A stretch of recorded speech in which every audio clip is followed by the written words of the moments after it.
So to help us kind of, put this all together, unpack it, please help me welcome to the stage Dr. Michael Eric Dyson.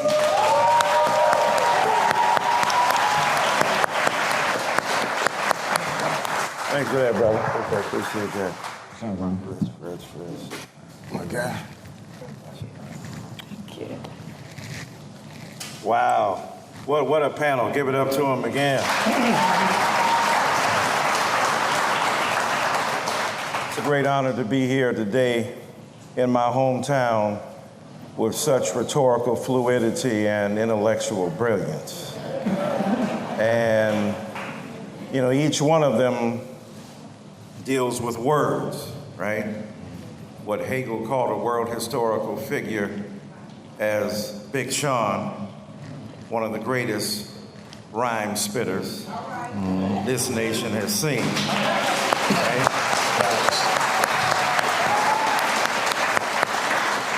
Blessings on blessings on blessings on blessings. Look at my life. Lessons on lessons on lessons on lessons. In other words that are equally important and rigorously profane. Yeah, that's right. I love those.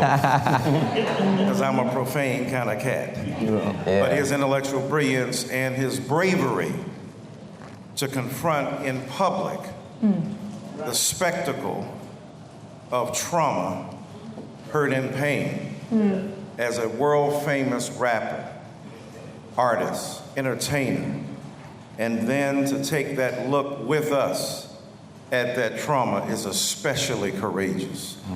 So I thank God for him. And Brother Senghor, with his extraordinary intelligence, his honesty, and I feel a special connection to him as well because he was locked up with my brother. And my brother just died after 30 years in prison. And that's a deep and profound horror that we as a nation have yet to confront. And many of his children and grandchildren are here today. Wow. And I thank Brother Shaka for bringing that truth and always exposing us to the real, high intelligence, deep literary character, and a black masculinity that won't compromise with the expression of truth. So we thank God for him as well. And then Dr. Jess is a psychiatrist. Just to see a living, breathing psychiatrist who's a young black woman. All right.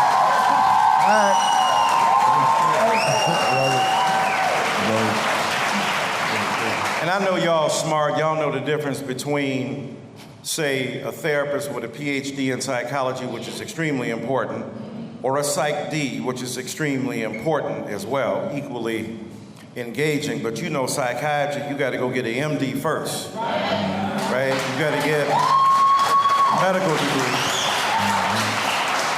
Then you stretch out into talk therapy and psychoanalytical intervention and psychoneurotic intensity. I like that, right? This is kind of edifying neurosis about psychiatry because they are doggedly determined to get beneath the traumas that we endure. But then you got to go to residency after medical school and then, major in that. And a lot of black people say, all you need is Jesus. No, dog, this is Sunday. I didn't preach, so I'm going to take it out on y'all. But remember when they came to Jesus saying, we couldn't cast out this demon? And that kind comes out by what? Prayer, fasting, and Prozac. Remember when Jesus said that? Thou needest chemicals, right? Because some of that imbalance in your brain is a physiological response and a neurological pathway developed as a result of the physical imposition of hurt and pain. So to have this brilliant young woman up here on the stage like that, that's just extraordinary. I just want to riff off of what Brother Wilson has so brilliantly led our panel to do. And it is important to acknowledge the condition of the culture in which the self must care, right?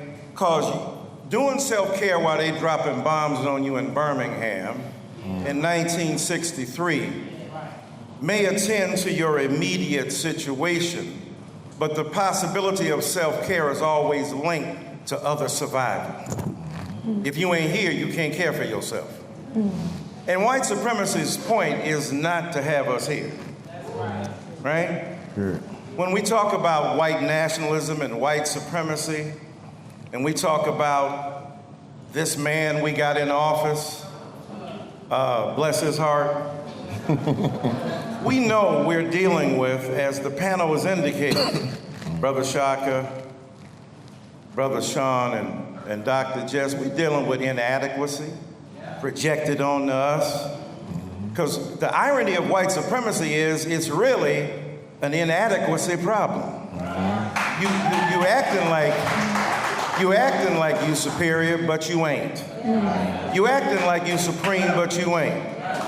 I don't want to hear white brothers and sisters no more mix up what affirmative action is by saying black people got what they didn't deserve when you look at 1600 Pennsylvania Avenue and you see the most inadequate, incompetent, incapable, unmolested by enlightenment chief we've ever had. This man is preternaturally ignorant.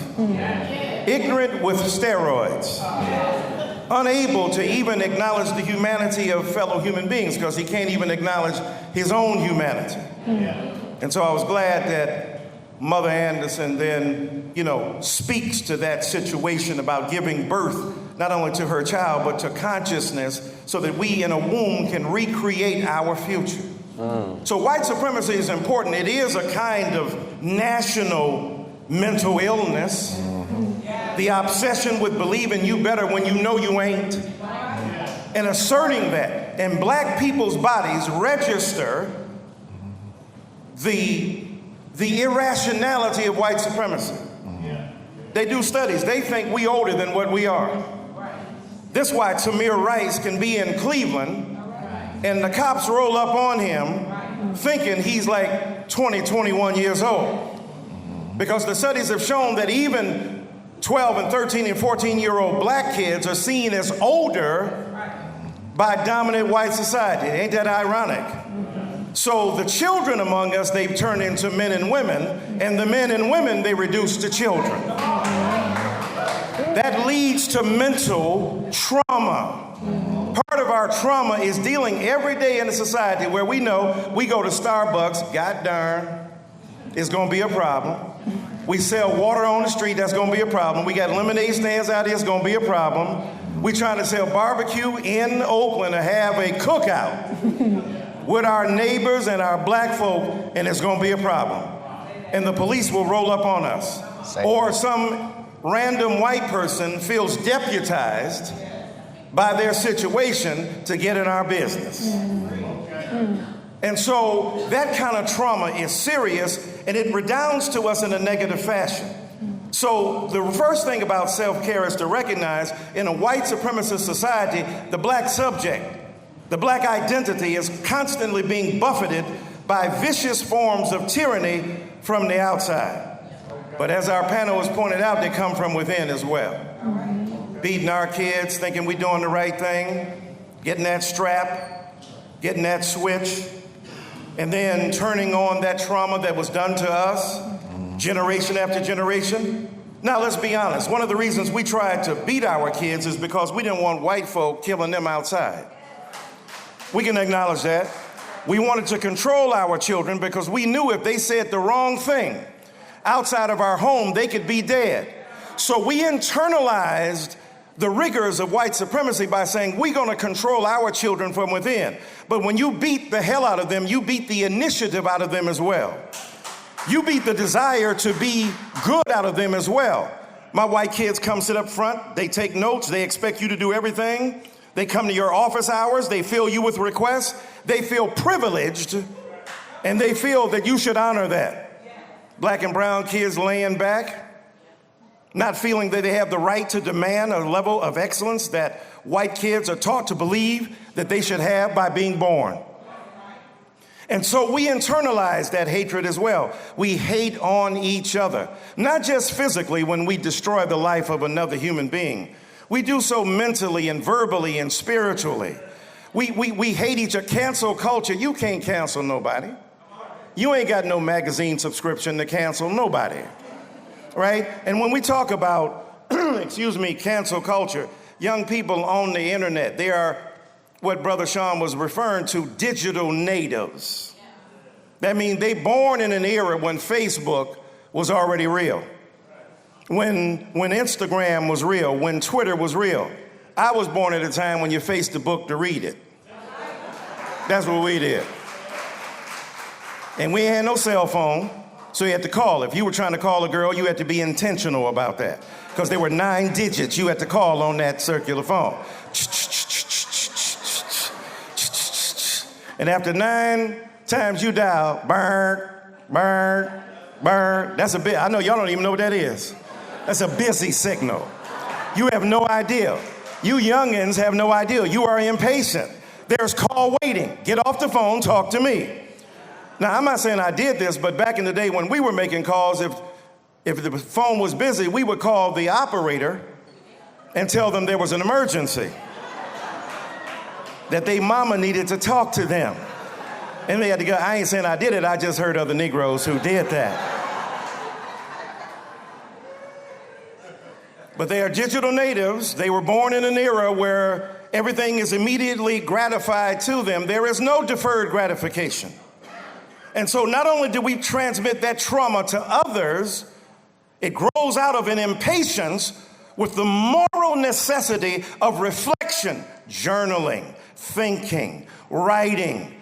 The point of that is to reinforce the assertion that I am a worthy human being.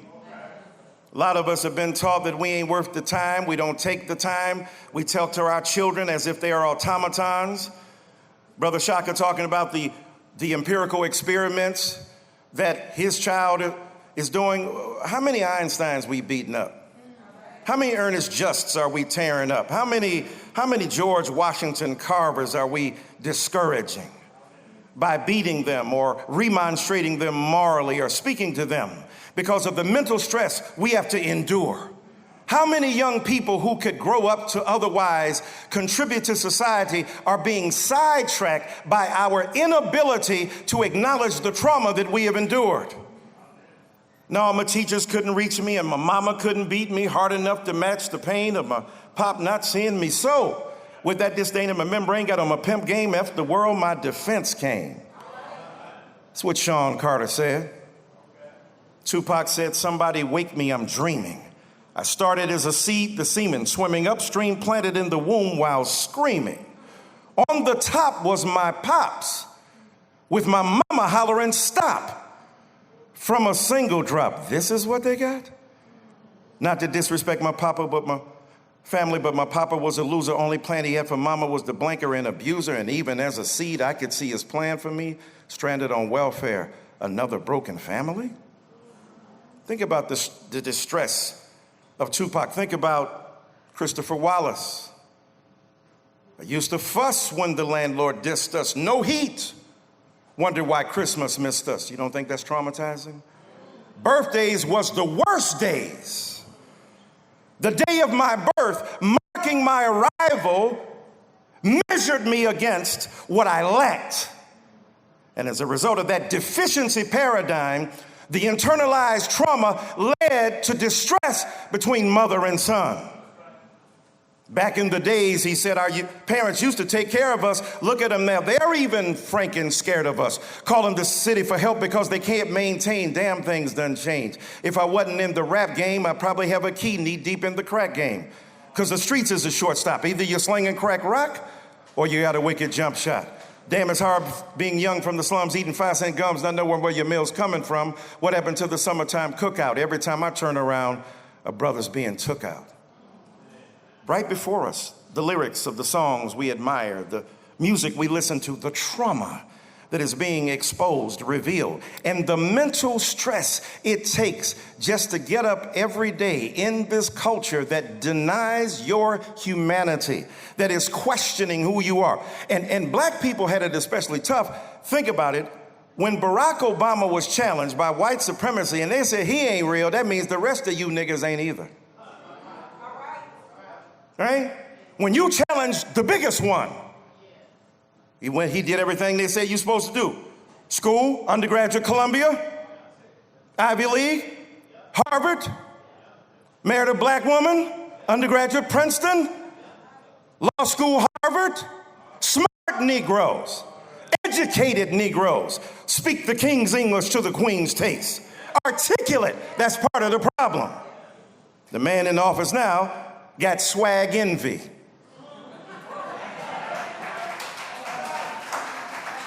But when they took him down, they were saying the rest of you don't count either. I don't care how many degrees you got. I don't care how many rap albums you sing. I don't care how much of a psychiatrist you are. I don't care what a great writer you are. You are persona non grata in this culture.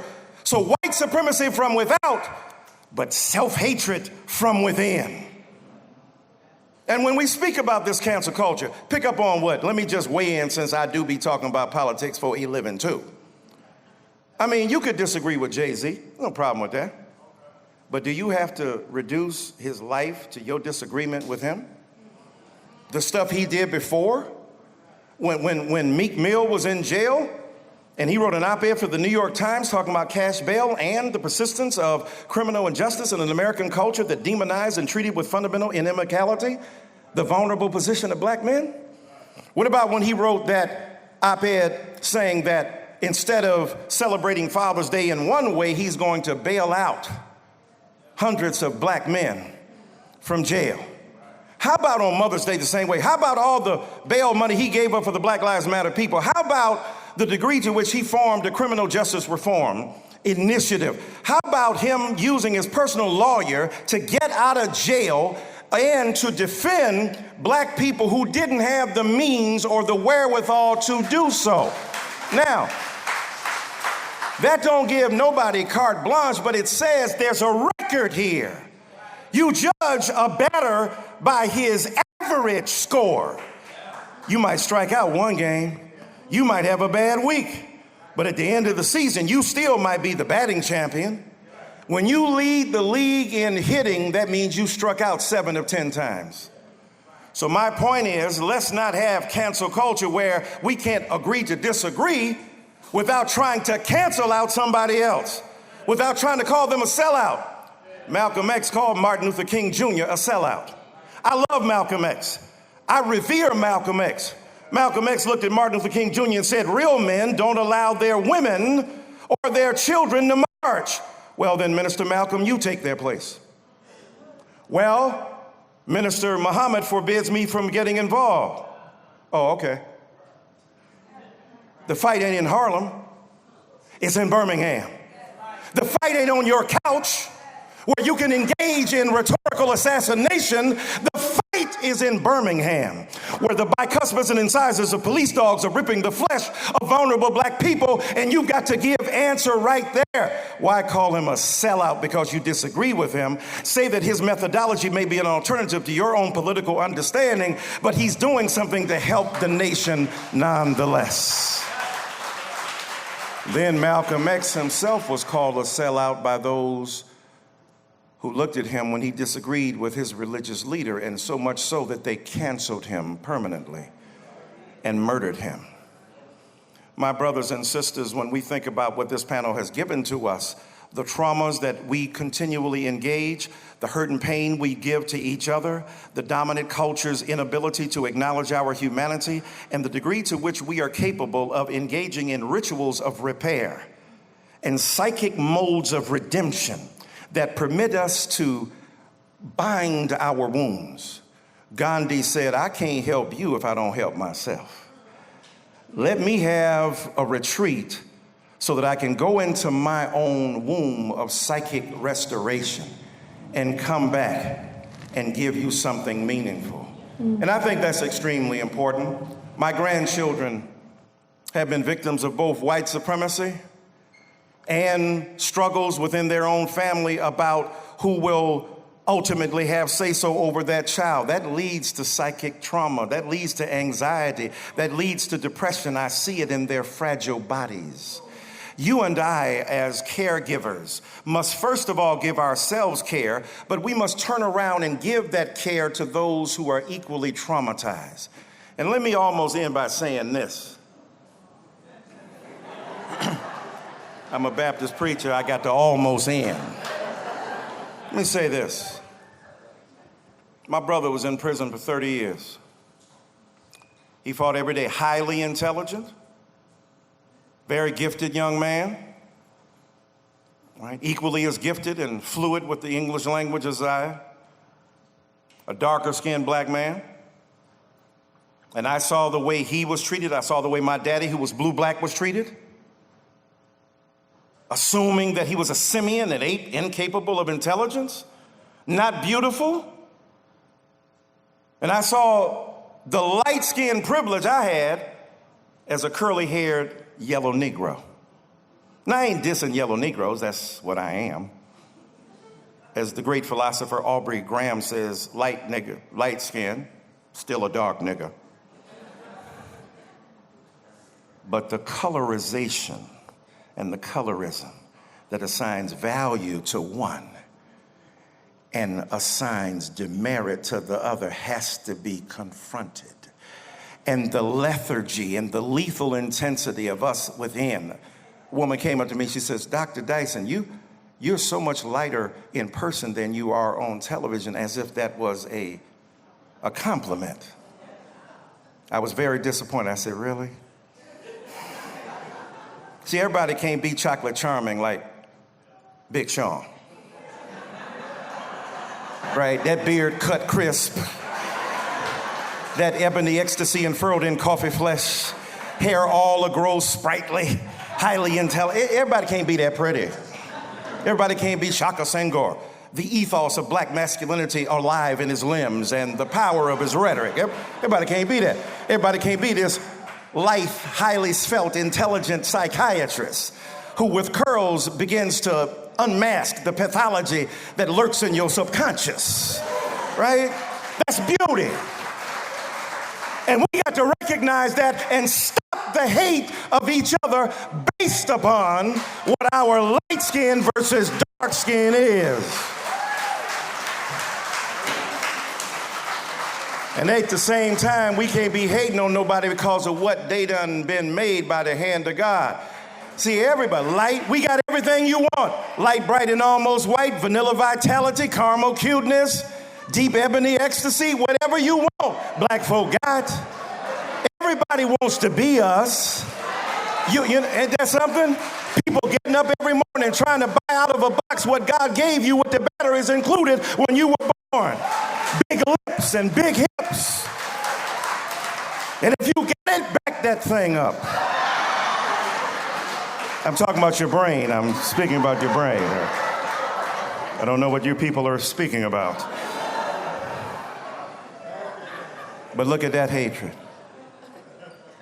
So for me, to feel the trauma, let me tell you one trauma I deal with as a successful black man. 21 books in, trying to still go. Teaching, the height of my profession. Been a tenure professor since I was 34. And I'm gonna tell you something. Sometimes it ain't just the prodigal son, it's the one that stays. There's mental health issues there too. Having to absorb the pain. Having to provide for your family. Having to be the strong one. Having to be the one that provides. There is an erosion of stability that comes with that. And so all of us need each other. And in needing each other, we begin to replenish each other. Because all of our psychic scars and wounds are there, differently formed, differently manifest, but they're real. And the trauma is real. And so the best thing we can do to solve white supremacy, besides go out and vote and get this man out of office, right, Even white folk are going, Jiminy Cricket, we have no idea. My God, where did he come from? He came out of your womb. He came out of your culture. He was produced by a society that taught him he could do anything that he wanted to do. He had affirmations every day. He was self-made, $400 million of self-made. What we must do is fight against white supremacy, economic inequality, social injustice, black capitulation to self-hatred. And then at the end of the day, we got to love the hell out of each other. Right? Every day, you and I must perform a one-man, one-woman act of healing. And then I will close. A young man was bothering his father, little boy, and his father would give him a puzzle. He'd come back 5 minutes, it was solved. He gave him a book to read. He read the thing in 10 minutes. He said, what can I do to keep this child distracted? He said, I know what. I see a newspaper here with a picture of the world. I'm going to cut this thing up. He cut it up into like 120 pieces, put it in a box and gave it to his son. And he said, this will keep him occupied for about at least 5 to 6 hours. He gave it to him with that Cheshire cat grin on his face. He said, oh man, I got the whole afternoon. 5 minutes later, son came back. The world was put together. He's like, how in the world were you able to assemble your world that I gave you that was all cut up? He said, oh, that's easy, Daddy. On the back of that puzzle you gave me, all those pieces was the face of a man. And when I put that man's face together, my world came together. And I'm telling you, when we see on the back of hurt and pain and trauma and excitability and anxiety and depression, when we see the face of each other, then we can put our world together. Martin Luther King Jr. suffered from clinical depression. How could he not? Every day he was striving to make the world a better place. And every day somebody was trying to murder him. But he dug deep within his spirit and saw on the back of his trauma, his pain, his suffering, his anxiety and depression, the face of a God that he could adhere to. Even if you don't believe, you ain't got to be a believer. See the face of your mama and your daddy and your cousin and your aunt and your uncle and your neighbor. And when you put that face together, then the world will come together, and then you and I can be a source of healing and redemption for each other. God bless all of you today.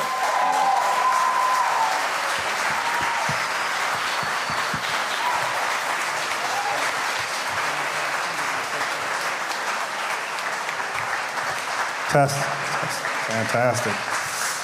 All right, at this time, we're going to pass the collection plate. Go ahead, put the money in. Went to church. Put them dollars in. All right. And then a little later, we're going to do a rap battle between you two. Right, he was going, right? I got the beats. All right, so questions. Who has questions for our panelists?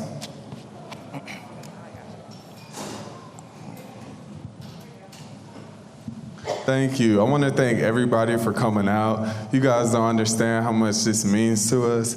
I just have a couple of comments and one question. My first comment is, Mr. Dyson, I really love what you said about swag envy. It was mind-blowing. Also, Big Sean, I wanted to comment, there was a question earlier and it said, what was the response of your opening up to the world, kinda? And I wanted to say, this is the response, and it's basically like a butterfly effect because of what you did. And my question, before I ask it, I want to say I'm Coolio Jones from WHPR 88.1 FM, and I'm definitely going to talk about you guys on Friday. But my question is, what can artists do to visually support the mental health initiative and what we're trying to do here? That's my question. What can artists visually do? What can artists? Do you guys want to answer that? I mean, we could all probably answer it. Different? Yeah. So I'll take a stab at it. As a writer, so I'm actually writing content. I'm doing stuff for the stage. And basically all my work has high entertainment value, deep social impact. And I think that we have a responsibility to tell our own stories. You know, in the past years, we had to wait for Hollywood to tell us who we were, what our stories were. Now we're in a space now with technologies that we can actually create content on our own and distribute it through our own different channels. And it's one of the amazing things about this space here is now there's a space created for kids to come in here and tell the stories that's important to them and the stories that matter. And it's probably like one of the dopest things we can do, tell our stories. Yeah, use our channels, really, like he said, like, you know, growing up, I'm definitely a TV kid. I watched a lot of TV growing up, right? Like, but we all got our own channels now, you know what I'm saying? It's like we all are our own TV shows in a way, right? So we can control what our show is, you know what I'm saying? We can control the image we portraying. So I just feel like just, you know, promote how you feel, being authentic with it. That's how you really feel. That's what the point you want to get across, and that's what you put out there because you got a voice, you know what I'm saying? And more importantly, you got outlets, you know, where people will hear you. And if they're on that same frequency as you, they're gonna come back to you. You know, they're gonna respond to that. So I appreciate that too, what you said. And I would just briefly add, your first obligation as an artist, a writer, a thinker, is to be true to what your vision is. Is to tell your truth, your story, to honor that, right? Some people ask, well, should we be more positive? Should we be less negative, right? And there is a pressure brought to bear from communities from which people emerge, the wombs of integrity that feed and nurture people. But I think your first obligation is to tell the truth that you know. Not positive versus negative, but productive versus destructive. Something important, right? And then when you tell with honesty your story and master it, master the vocabulary, the genre, whatever one you're working in, whether it's a sermon or an essay, whether it's a creative nonfiction, whether it's a nonfiction, whether it's a fiction, right? To do the best story you can. And then the gift that you bear and the power of the story you tell will make a way for itself, opening up other avenues for you to be able to testify to what you need to do. So I would just throw that in too. Right here. Coming to your left. Yeah, you got it. I just want to thank you really all for this openness that you have. You know, there's a theologian that says that there's no one in the world whose heart has not been broken. And we see it through domestic abuse, we see it through the separation of families, we see it through the disappointment of not having that immediate gratification, especially as young people. But he said there's a distinguishing of those broken hearts. Some people's hearts are broken to pieces, and some people's hearts are broken open. Those who are broken to pieces become the terrorists, those who hurt other people, and then those whose hearts are broken open where they can have empathy. When we look at this and knowing that even as women, that 1 out of 3 women are victims of domestic abuse, there's a lot of brokenness and woundedness. And as African Americans, as we get over, as Michael brought out this whole internecine family squabble of light skin, black hair, straight hair, nappy hair, as we're all family, how can our churches, or maybe even we, start this day of healing? Because we have marches, but I think that we need a community healing. What can we do to make this exponentially in the forefront? Because we can come together for a rap concert, we can come together to hear Michael speak. Don't you think it's time that we just put it out in the streets that we are some hurting people and let's heal ourselves and get our churches together? What do you think about that? I mean, absolutely. So I like to remind people who are afraid to start therapy, right? That there are a lot of services that are available in churches. But I do think it takes people being very open. You know, in our culture, we have a tendency to keep things in, right? If you're sharing things, you're gonna put the business in the streets, don't talk. That has got to stop. We really have to acknowledge that our rates of suicide have tripled for our young people, right? In the last 15 years. And so when we think about that, that means we're not sharing what's going on in our homes. We know what's going on, we're not talking about it. So I really think it takes people speaking more, being open, and just seeing what that trickle effect will be once we all just start to acknowledge that we're thinking about it. So let's do something. All right, next question. Right over there. Right there. Yep. First, I want to say, what up, though, fellow Waldorfian, Big Sean, class of 91. Shout out to Miss Beth, right? Yeah, shout out Miss Beth, yeah. Most people don't know what Waldorf is, right? It's all good. My question I do, yeah. My question is, are any of you reaching back to like specific schools in the city around mental health for our children, for our young people? I know we're all here at the Boys and Girls Club, but I'm wondering if any of you have specific ties to certain schools in the city. I mean, I definitely have ties to the Waldorf School, you know what I'm saying, for Cass Tech, you know, CT, and really just all the schools in Detroit, really. And, you know, my foundation, my mom, she's a school teacher as well, so I just have I have a deeper, like, connection for teachers, for students, and especially DPS in our city, you know what I mean? So I think it's important, but the thing is, it's like, they have to be ready to hear it too, you know what I mean? And that's one of the things that people have been talking to me about certain things my whole life that I just wasn't ready to hear it at that time. You know, if I go to the Waldorf school, that's kindergarten to 8th grade, right? I could talk to them about this, but some of them may get it and some of them may not really even comprehend it. They're just like how when you heard some songs when we were little, we didn't know what the hell was talking about. You know what I'm saying? It'd be like, you know, I ain't know what, you know, I remember when I used to hear the song, it was old even when I was little, but older. Babyface whip appeal. I ain't know what he meant by that. Then when I got older, I'm like, oh, whip appeal. Oh, I get what he was talking about. You know what I'm saying? Or just like, you know, bump and grind. I thought that was like a dance. You know what I'm saying? Like, I ain't know it was that type of dance. But point is, it's just like, younger people, you know, I think it's important, like you said, I think one of the things that you do when you talk to your son and you have give him affirmations, I think that's the foundation. It's all about just loving yourself, right? So to me, I feel like that's what the schools need. They don't necessarily need all of us to come over there and preach to them. What they need is to get the message in a way that they can grasp it and take a hold of it and learn from it. So, you know, that's a maybe, I don't know which way that is, but that's something I'm willing to explore. Yeah, definitely. So I definitely want to add a couple of things. When I walked out of prison, the most heartbreaking thing for me was walking into a high school that was in worse condition than any prison I've ever been in. And to me, that spoke volumes about our investment in incarceration versus education. So I went to Cody High School to mentor in a school that used to be in Southfield.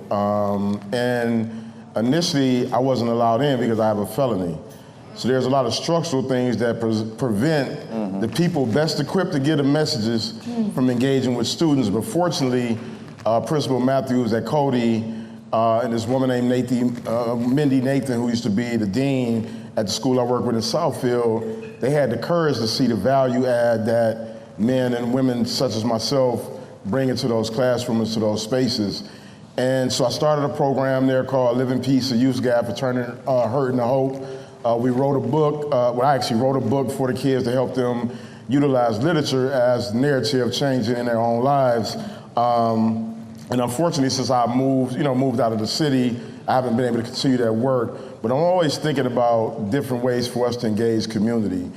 And I highly encourage parents to actually be active, not just the parent-teacher conference thing. Sometimes just go in the classroom and kick it with them kids, because some of them kids don't have parents. And it's one of the most valuable gifts we can do is giving back to schools in that way. All right, next question. Hi, I'm nervous speaking in front of you guys. I just want to say that I'm very grateful to have been here today. This was more than I anticipated it being, and it's been a real blessing to me to hear you guys speak so candidly. My name is Sway, and I just wanted to touch on a few things in the spirit of being open. When I was 20 years old, 19 years old, I got a deal with Motown Records, and right around the same time as Sean, and it just did not work out. The album never came out, but for 4 years, I was like the darling of the label, and for it not to come out was traumatizing. And that trauma, on top of the trauma that I'd experienced as a little girl growing up in an abusive home, it just all came to a head. So by the time I was 22, 23, I was contemplating suicide on a daily basis, like, mapping it out, how I would do it, what it would look like. And that's, I just couldn't bring myself to do it. And the only thing that kept me from doing it was my mom, knowing that would just really crush her. So, I sought therapy. I got in therapy, an older Black woman. She was able to nurture me. Now I'm ready to move on to someone who can give me a little bit more psychiatry, a little more of the science, some actionable steps. And so that's getting to my question. Not having made it as an artist, and now I'm directing a program where I am helping independent artists get to the next step in their careers. As Shaka said, I'm having to relive that trauma every time I prove myself to an investor, why I got the director position. Oh, yeah, I had a deal, da-da-da. So you relive it every time you tell it. And so it's bringing up some new things in me that I thought that I had addressed, that I hadn't. And it's making me wonder, well, why didn't I make it? And so I came down to, it must have been momentum and focus. And I know in Detroit, and a lot of other Black chocolate cities, crabs in a barrel mentality. We don't want to see too many people get on. And, when a friend of ours has an album that they recorded themselves and put out, we don't reshare it on Facebook. It might get 20 likes versus something funny will get 143 likes or something like that. So now that I'm helping these artists and still, healing myself and nurturing myself and living in this capitalistic society, working back and forth with grind and rest, this question is for everyone, but specifically you, Sean, like, over the years, what has it been being a vulnerable artist? Like, what has it been that has kept you focused and has given you momentum to continue on, like, through the successes, through the setbacks, and then for anybody, like for all of us here, like, to keep going to work, to want to get that business started, like some actionable steps that we can leave here with today. I know you gave us your self-care routines. Those were beautiful. And mental health is like this topic in the Black community. It's like, okay, yeah, I know I got to take care of myself. But how? Like, if you could, and this is for me, this is for the artists I'm going to be working with, this is for everyone, especially Sean and Dr. Jess and everyone really on the panel. If you could give us like one real thing we can do today when we leave this place. Thank you. Well, Sway,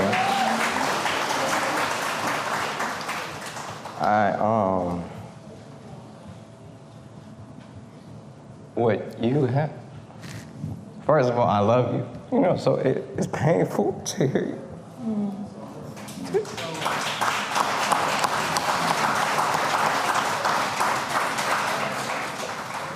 What I want to say is that you did make it because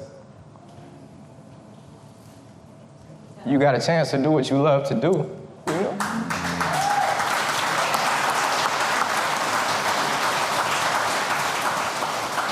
There's a misconception about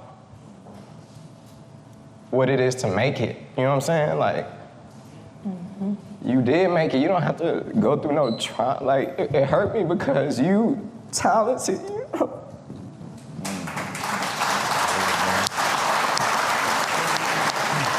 If you're doing what you love in your free time, you already made it.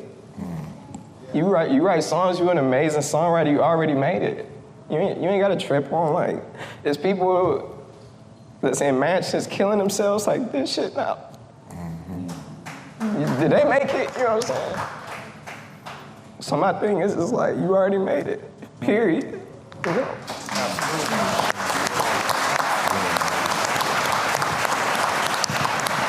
Dr. Jess.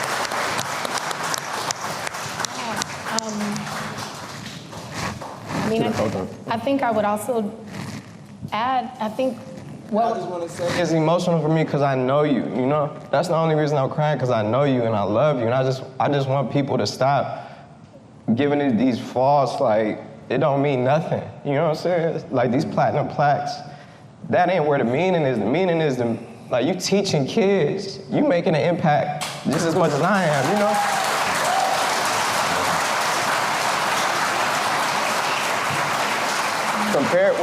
When you compare yourself to other people, that is like the worst thing you could do, And it's something I had to learn, like comparing myself to, my peers or whoever. And it's just like, that ain't, what's that doing for me? You know, comparison is the thief of joy. You know what I'm saying? So it's just like, you on your path, like, you special, you magical. You know what I'm saying? Like, you inspire me. You know, when we did that song, I was trying to keep up with you on the song. You know what I'm saying? So it's just like, it hurt me because I appreciate you as an artist. People should appreciate you. You should appreciate yourself, though.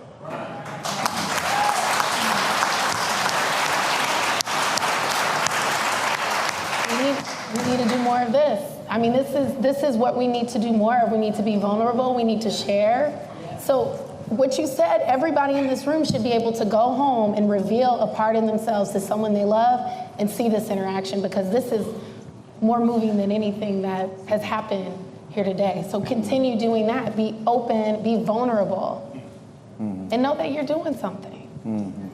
Right here. For sure. How everybody doing? Panel, my name is Jermaine Carroll. I think my question is a little different. It's concerning like mothers and single parents. And in the African American community, we're starting to see a lot of lesbianism and homosexuality. And, you know, it's a lot of single mothers. And a lot of them don't have the knowledge or the understanding of how to guide their children through this type of trauma. At times it can be trauma, or them trying to mimic things that they see and really don't understand. So one of the questions addressing that issue, because I know is a prevalent thing that's happening in the African American community, what would be some sound mental instructions on how to guide parents when they see that type of behavior starting to take place in their household, before they get frustrated? You know, black mothers, I'll beat you to death. They do it, even black fathers. So we go through that, and I think we just need more definitive instructions. That's one, and the other one is... Wait, so we're just gonna do one question, because there's a lot of people. Okay. Dr. Dyson, you want Thank you. Yeah. I appreciate your attempt to get at what you see as a troubling symptom of what might be a broader problem. With all due respect to you, my friend, I think part of the trauma of our black existence, collectively speaking, across multiple geographies and climates and regions and even countries, has been to discourage others within our own group, right? One of the reasons black people, my own kind of, informal ethnography, one of the reasons black people tend to be more acutely conscious, homophobic than other groups is our, quote, normal heterosexuality was already seen as queer. It ain't normal to stand on an auction block and have your testicles looked at. It's not normal to be looked at, to be parceled out among white bidders for your body. It was normalized within African American cultures. Brother Senghor talked earlier about the difference we've come to recently of calling people slaves and people who were enslaved, right? Critical distinction. So the problem is, if somebody said to you, we see this manifestation of certain behaviors among black people. White people did this when they said, what can we do to tamp down on black pathology? To define you as a pathology is the problem to begin with. To define a lesbian, a genuine lesbian orientation as a problem, right? Dr. Jessica talked to this within psychiatry only until 20, 25 years ago, was the removal from the symptom book of calling homosexuality a disease. I think the problem is in thinking of lesbian, gays, or transgendered sexuality, bisexuality as the problem. The problem is the unforgiving character of a black culture that has been taught to hate itself so much that we can't allow the very loving relationships that emerge to embrace them and to see them as normal. Now, I understand the argument that people say, well, you know, and think about Dwayne Wade and Gabrielle Union and their young 11-year-old son participating in the Pride movement. Oh my God, he's too young. How can we know? How can he know his sexual orientation? We don't ask that question. When Big Sean made the earlier argument about listening to Bump and Grind or listening to other songs or going to church and listening to music you don't understand, sermons you don't understand, my point simply is this. We have to be far more willing to be self-critical and not judgmental and not put our own pathology onto the bodies of our children and our people. I know black people tend to be very conservative theologically, very religiously oriented, but one of the things I try to do is to challenge the ignorance behind that and challenge the self-hatred behind that and open our spaces and places to whosoever will. If we're interested in being loving people, it means we can't have asterisks. We can't turn into sexual rednecks. We can't hate white supremacy and then turn around and replicate that kind of pathology when it comes to gay, lesbian, transgender, and bisexual people. Right. So I would offer that as the backdrop against the concern you might have and see if we can't work our way through that to get to a genuine concern for young people across the board, no matter what their sexual orientation is.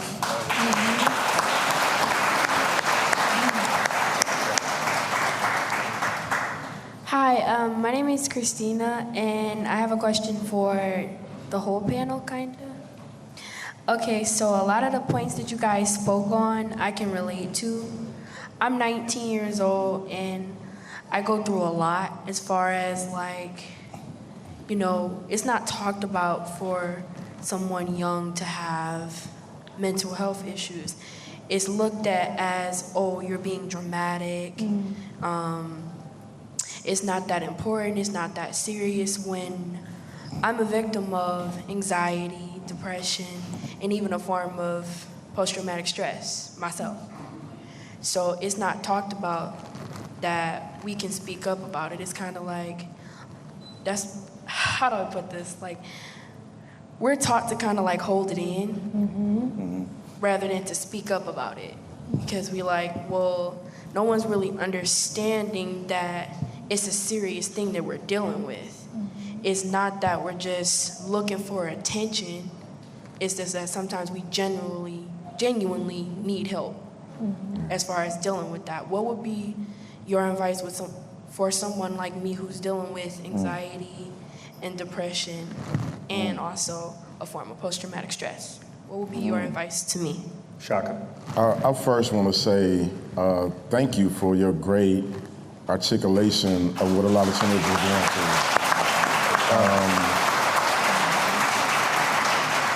I can promise you that you just helped somebody today.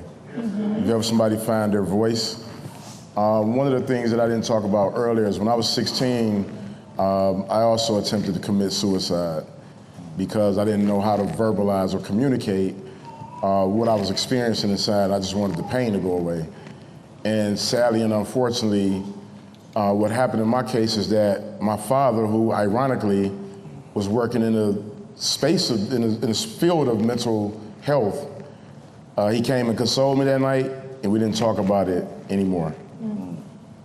And in retrospect and in hindsight, looking back, what I understand is that there's this major stigma attached to these conversations that's a community issue.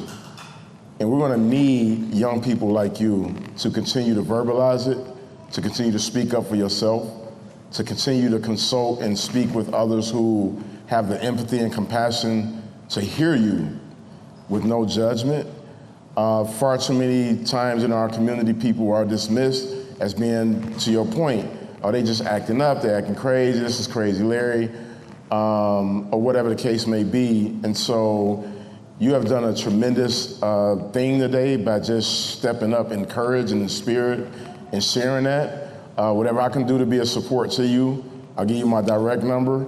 I'm not a therapist technically, but I am somebody that you can rely on to just talk to and figure out resources that can be helpful. But we need your voice, and your voice is deeply impactful. So thank you for sharing. Yeah, and that's powerful. You do need that person. Honestly, I call Shaka when I'm struggling sometimes. And I call Sean when I'm struggling, and Cal, and Fame, and my cousin over there. I have a trusted group of people who I care about deeply, and I know that they care about me, and that's like a great thing. And Sean is one of those guys. And thank you for putting this together today, bro. I didn't get a chance to say that today, but thank you for that. So I want to go over here, and I hope you guys don't mind, but we have 3 Detroit Lions players because Shaka brought up about stigma. And so I just want to see if one of you want to, say a few words about why you thought it was important to be here. So we have Austin Bryant, Trey Flowers, and Deshaun Hand. Clap it up for the Lions.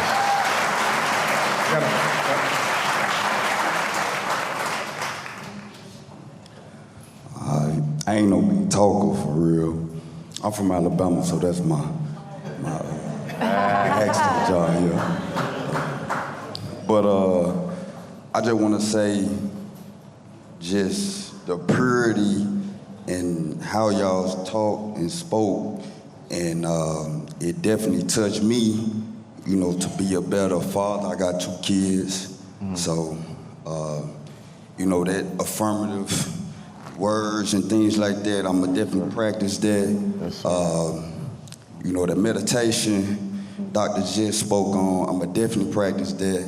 And just dealing with success, I'm gonna definitely practice that. And I just, I'm a little shaky, I'm a little nervous. Because, like I said, I don't really talk, they could tell you I really don't say much, but, I feel like y'all really touched a lot of people out here. Y'all definitely touched me.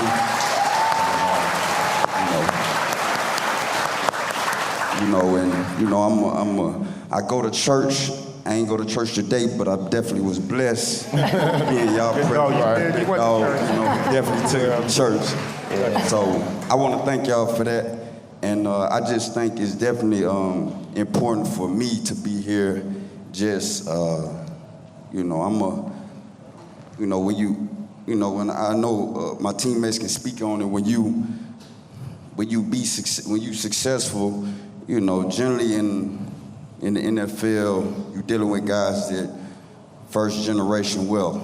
So in their family, everybody looking at them to be, mentally strong, to make the right decisions, to do this, to put everybody on.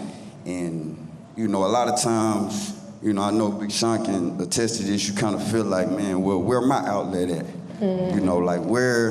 Who can I talk to? Because, I get a lot of stress, your parents want something, your nephews want something, your cousins, your homeboys, everybody going through stuff, and they coming at you because they like, okay, yeah, you made it, so you must got everything under control, but sometimes we really don't. Nah, for sure. And, we gotta, so it definitely was important to me today just to kind of get some knowledge, from people who definitely understand how it is and definitely understand how it feels. And,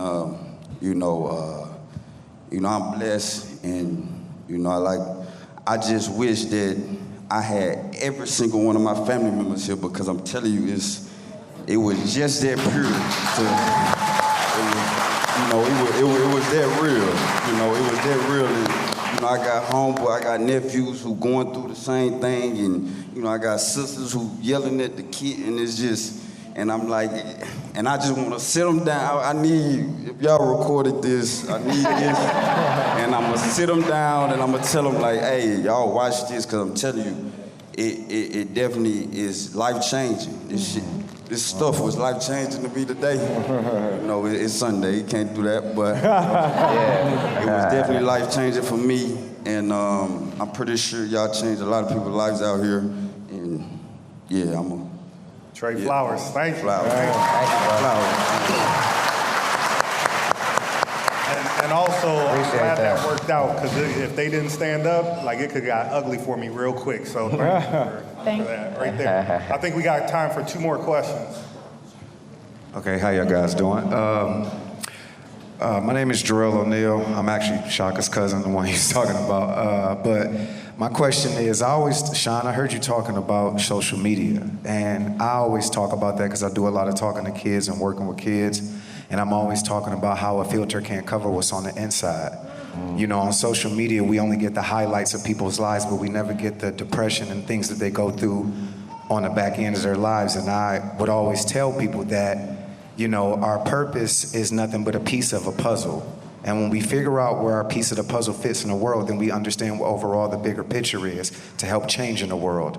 And so I would ask you guys, because Sean as well with this Boys and Girls Club and the things that you guys are doing, I think this is an amazing panel, but how can we try to, or what advice would you guys give to spread this around the world? Because we see so many situations today with people committing suicide, people taking their own lives because of depression. And when I sit in panels today like this, it is life-changing for everybody that sits here and watch you guys, and an advice you have to give. So how do we further move this movement forward to where we can spread it outside the inner cities, and I mean across the board, so we can help change the culture and the overall bigger picture that helps change the world? I think it's happening, truthfully. I mean, I've been hearing a lot of people speak up and talk about it from their own perspectives and stories, and everybody has a different path, right? But I do feel like that it is, like the fact that we're here, you know, and this event filled up so quick, it's just like, I think that the need for the discussion is like being recognized. And I feel like it's our responsibility to just like acknowledge it, not run away from it. You know, a lot of times we point out the drama, right? We point out like the violence, the murders, like that's what be getting the most likes and views, and that's what we be promoting, you know, or the funniest things, whatever, like, or people, you know, making a mistake, you know what I'm saying? But when we highlight things like this, I feel like that's just up to us, you know what I'm saying? And it may be, you know, it comes a point where it's time to post it where you may feel like, oh, I don't know what people gonna think, but you gotta get past that, like we say, that stigma, that idea, you know, of thinking like, nah, I ain't gonna post this because this ain't gonna get this many likes, or this ain't what people wanna see. Like, it doesn't matter necessarily about, you know, trying to please other people. If this is what you feel, then this is what you should promote, you know what I'm saying? This is what you should talk about and be heard for and known for, you know? And let me add to this. We have to take this conversation into the neighborhoods. And I've said this over and over again. One of the things I respect about Myra and Sean about the D.O.N weekend is they didn't take this, you know, downtown. They didn't take it midtown. They took it to Detroit's west side, and that's powerful. Because here's the truth. Here's the truth. And Sean kind of alluded to it. This thing sold out. I mean, I think it was the first day. And this sold out, right? So we easily could have taken this to a larger venue, downtown or midtown, and had triple, quadruple the people in the room. But the fact that it's here, that's the impact. Yeah. That's the impact, and that's powerful. So thank you again for bringing it to the neighborhoods. I think just very briefly, the point that Reverend Marcia made earlier, though, about the church is critical to how we destigmatize this, right? Because we know if it comes from the pulpit, and we say, or from the synagogue or the ashram or whatever religious organization, if you're not part of that, that's fine too. But since so many of us are, I think if we get the message that you're not going against God, you're not being a poor Christian, it doesn't mean you're not praying right, you don't have your particular ritual right, you can do all that stuff and still suffer. So I think that to have the presence of this kind of destigmatizing conversation going on in our churches, where like when we pass the offering plate, maybe if we start saying if you have an emotional or psychological problem, and we have church members or members of our religious organization who happen to also be therapists, that helps to alleviate some of the pain and the trauma, because we know that religious organizations are a natural magnet for the trauma and the pathology of our community. We know that, right? Yeah. And we should figure out a way to distribute that healing word to people by, first of all, making it comfortable. So when we see big time people like Big Sean crying in public, unashamedly, right? No, hold on. unashamedly. Unashamedly. No stigma. Because he felt such an immediate connection to this young woman that all of his reputation be damned, he made a connection with her. That's the kind of thing that we need to go on.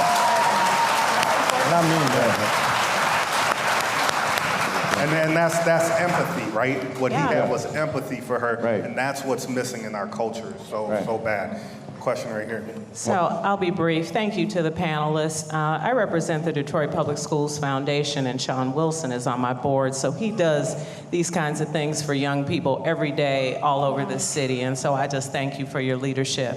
But we represent 50,000 young people and families in the city of Detroit. And when I go into the classrooms, I see the trauma. I hear the trauma. There's housing insecurity. There's food insecurity. The teachers are traumatized. We don't have enough resources to hire enough nurses and psychologists and psychiatrists. Where are the services in the city of Detroit for the average family that's struggling every day to just make ends meet? Where can they go and get the services to address all of the mental health issues that we have? That's a great question. So it's a great question. We're gonna answer that when Myra comes up, because Myra's going, I got the answer. So she actually has the answer. So listen, I know we got to wrap up. Well, there's one question I want to, there's a young brother in the crowd, you know what I'm saying? Demetrius, who, he got pink hair right now, you know what I'm saying? I love it. Don't judge a book by its cover, you know what I'm saying? He's cool, he's one of the coolest kids, but one of the things that I admire about him is that, first of all, he had an event yesterday as well. The same time we had our block party, he did something where he brought his community together, you know what I'm saying? His circle of, first of all, he's very popular, you know what I'm saying? He has a lot of followers, he entertains people, he uplifts people, he brings people a lot of happiness and joy. He makes his own clothes, you know what I'm saying? He does a lot of things and is a true inspiration to a lot of people, you know what I'm saying? Especially in the city of Detroit. He definitely came here today and is a special guest of mine personally, and I know he has something to say. I don't know what he wanted to say if he had a question, but I definitely just wanted to hear him out, if that's cool. I know maybe this could be the last one. Absolutely. Yeah. You put a lot of pressure on me. I'm scared that my question not good enough. Yeah, not bad. But no, my question was to y'all specifically. Like with me growing up with my mom, she's like really, I'm a really emotional kid growing up. Good. I used to cry all the time, like about everything, like all the time, like bad grades, like everything I used to cry. Like I have a really traditional dad of like, you know, be a man, like don't cry. And then she's like, it's all right. And I'm a kid, so I'm not understanding that that's not normal. Or like that's not an experience everyone's had. So I never really had to like go back and unlearn bad habits of like not being able to take care of my mental or like put myself first or like self-care, because it's always been instilled in me because of her. So like, I know y'all was talking about being first a man, being a black man, and being a black man in Detroit. What steps did y'all take, not to exclude you as well, being a black woman? I'll go first. What steps did y'all take to just unlearn those bad habits? I know that's the hardest part for a lot of people. That's a great question. I'll say something before the black men speak. I just want to commend your mother for that, because I was hoping, and I'll be brief. His mom is right next to him too, right? Yes, I see. Can I say something for you? I loved you so much because I just started going to therapy again, and it was really important to me that I got a, not just a black therapist, but a black female therapist. Because when I talk to her, I feel like I'm talking to my mom, and when she talked to me, she talking to me like she talking to her child. And so it's just a certain, I don't have to explain the black experience that she already getting. And so I just commend you for being in this field as a black woman. Thank you. I mean, just briefly, obviously I can't speak to what you said, directed at the black man I'm lucky to be next to today, but I was hoping there would be an opportunity for us to talk about this, because one of the things I would like to remind everyone here, I know everyone here is in close proximity of a small child, is you have an opportunity to plant seeds of love, right? Every time you speak to your child, you have an opportunity for them to grow and sprout the most beautiful flowers from their head. So I love that you created a space, and each of you can do this, create a safe space. It can be over dinner, it could be in the car, it could be on the train, it could be whatever it is that you do that moment together, and just let them talk. Level the playing field. You don't have to talk and be ready to write them and say, no, you shouldn't feel this way. You should just listen and make sure that you are teaching them that it's okay to feel what they feel and to be themselves. So I love what you did, and that's what I just want to say before these black men take it over. Thank you. So first, that's my guy as well. I met Demetria Stewart's mom's, Jen, who is an incredibly dope woman. So they was gonna be my guest too, Sean, but you, like, you know what I mean? My bad, yeah, He big Sean me, like, you know, it's all good. Yeah, no, my bad, yeah. But I'm happy you asked that question about specifically the identity of being a man, because it's been convoluted over the years with, you know, you're only a man if you're violent, or you're only a man if you repress your tears and you don't open up your heart. So even you sharing your tears with us today is so meaningful. As men. No, it's real. Trust me, I done cried on all type of platforms. But I say that because I remember when I was in prison, one of the things that I struggled with was understanding a sense of what it meant to be human, because I couldn't cry. And it literally took me 17 years before I could actually cry, and I was in a visiting room when it happened. And I was on a visit with a friend, and she was alarmed that I was crying in the visiting room where other men could see me. And what I explained to her was like, this is so freeing and so liberating to me, and I feel human. And it was the greatest sense of joy that I felt despite the circumstances under which I was existing at that time. And part of my personal development as a man has came from two different factions: understanding what I didn't want to be, and understanding who I truly am. So journaling, I went through this whole process of asking myself this question: how did I go from an honor roll scholarship student with dreams of being a doctor to sitting in a solitary confinement cell convicted of murder? And I realized that I had adopted a narrative that didn't belong to me. And it was the narrative of the streets, it was the narrative of my big brothers, it was the narrative of all the adults I was around as a kid. The first adult to put a gun in my hand and tell me to hold down a crack house. Like, as a man today, I think that is the most deplorable, despicable thing an adult can do to a child. I had to unpack the idea that adults gave me crack cocaine, not just to sell, but to actually smoke as a 14-year-old. The first time I ever was involved or engaged in a shooting, I was in the presence of adult males. And so when I began to look around my environment, I was at Michigan Reformatory with other young men who had the same stories. Where we had allowed, I'm not even gonna say allowed, we had been manipulated as kids into a lifestyle that didn't honor our humanity based on this false idea of what it means to be a man. And so what I did was I began to talk to other men, like men who had unpacked their baggage, men who had unpacked their trauma, men who had begun to do away with the idea of what it meant to be tough. And what I realized, the toughest thing that I've ever done was learn how to love myself. And to learn how to love other men as brothers. Like, I have several of my friends are here today. They're super dope. They like drove down to Cincinnati and brought me back up here because I wasn't even supposed to be here. And the greatest joy is when I'm building with these brothers who are fathers, like some of the dopest fathers I know. But the dopest part of our friendship is we challenge each other around ideas of principles. Like, to me, a man is somebody who stands on principles, who understands what loyalty is. Like, I talk to young cats all the time about the streets. Ain't no loyalty in the streets. Like, you can't be no real nigga, you can't be no real man when you'll betray your family, when you'll compromise your freedom and lead them out here to struggle for themselves. And so I had to do away with that identity because that's what I did. Like, I left a whole child out here. to be raised by whoever was willing to take him in. So I failed as a father. Even though I was a kid at the time, I failed as a father. And I knew that part of my development as a man was to understand that no matter what I did in this world moving forward, that I would never betray my son who I brought into this world or other young men who look up to me for guidance. To me, that's what a man is. That's amazing, bro. You're amazing, bro.